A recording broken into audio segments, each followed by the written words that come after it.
Hey, hey, hey, what's up, everybody? What's going on with you today? This is the Bishop, and I'm here today, day number 3, with Keys to Life and just candid discussion about life in general, as well as talking about staying in good health. One thing for sure, good health is not to be taken lightly. And it's probably one of the second to your salvation and your soul. It's the next thing I believe that you should work on. Um, and many of us, when we start getting up in our 30s and 40s, we kind of are not as active as we were in our 20s. And so, we kind of put on a little weight and, we kind of get out of shape. Um, that's a common thing, and probably you probably got a better job, you probably eating a little bit better and all that good stuff, but you got to monitor and you have to moderate everything in moderation, bring everything into moderation so that you won't overdo, because you can overdo it and that's no good. So let me kind of talk a little bit about the next step in my journey. After my surgery, I came out the surgery and I was in the hospital for one day, and came home still very much in pain, discomfort, and especially around the wounds. I recommend that anybody who's considering this to watch this show on television called 600 Pound Life. And maybe you may not be that size, but you still considering this surgery because you just want to be in good health, take your health back under control. And this would help if you want to do it this way. I mean, there's several ways you can do modified weight loss.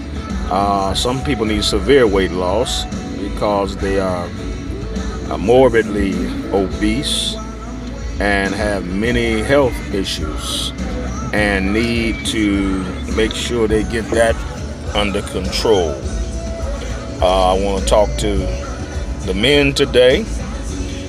Men, I especially say that you really need to take your health seriously, and to really put some time in to do what's necessary to get yourself in shape.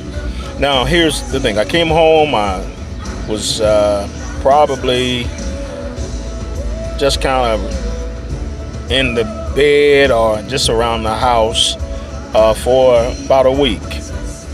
And then after that, I kind of got up. But what happened to me is that I began to become very, very dizzy. And I also suffered from a lot of stomach pains. But after a while, they gave me some pain medication that helped somewhat. But those wounds, they just have to heal, And some of the other things that I went through was I couldn't eat anything. I had to go back on kind of a semi-liquid diet because I couldn't really digest anything whole. And I had to do that for about 2 to 3 weeks. But mine's actually took a little longer.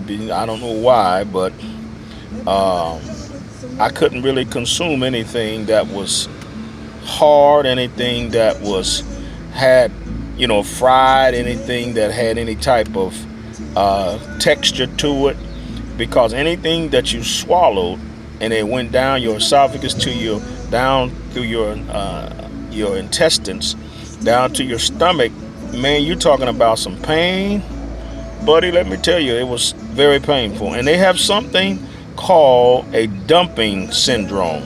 And dumping syndrome is when you overeat and everything that you ate, you regurgitate it or you throw it up. And so that's one of the things that's going to happen, I believe, to anybody who's ever had this surgery, because all of the testimonials I've read and all of the information, that will happen if you overeat anything. So you have, hey, how y'all doing, ladies? All blessed. Likewise. Yes, ma'am. And so we have to realize that you can't overeat. You can't do that. You got to make sure that you are monitoring what you eat. Okay? And so the good thing about that is that that won't last. And once you get past that point, you can begin to eat softer foods, and you can kind of graduate a little bit from the liquids and go to soft foods like mashed potatoes, eggs. Sometimes you can eat rice, anything that's soft in texture. I ate a lot of tuna, and that seemed to help me. That seemed to satisfy my appetite, and it also was not hard going down. Salmon is another meat, I think what I'm going to do the next time we meet and get together, I'm going to talk about the foods that you can consume during your after surgery and how do you keep from having that dumping syndrome. So we'll talk next time. Okay, the key to life today is you cannot live your life according to what others want, because if you do that, you'll never live your life. If you live it according to people, you'll never be able to live your life according to what you desire. Stop living for others and start living for you, and walk in the call and purpose that God has called you to.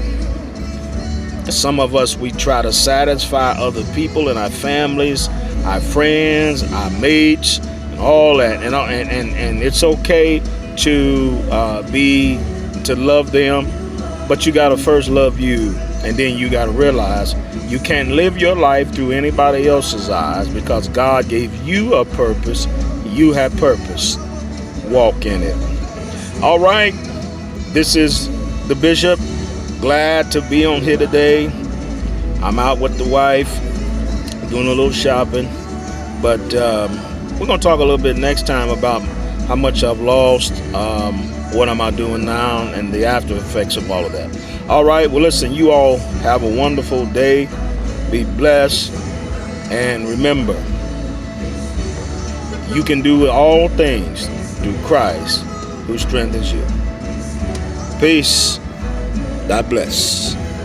See you later.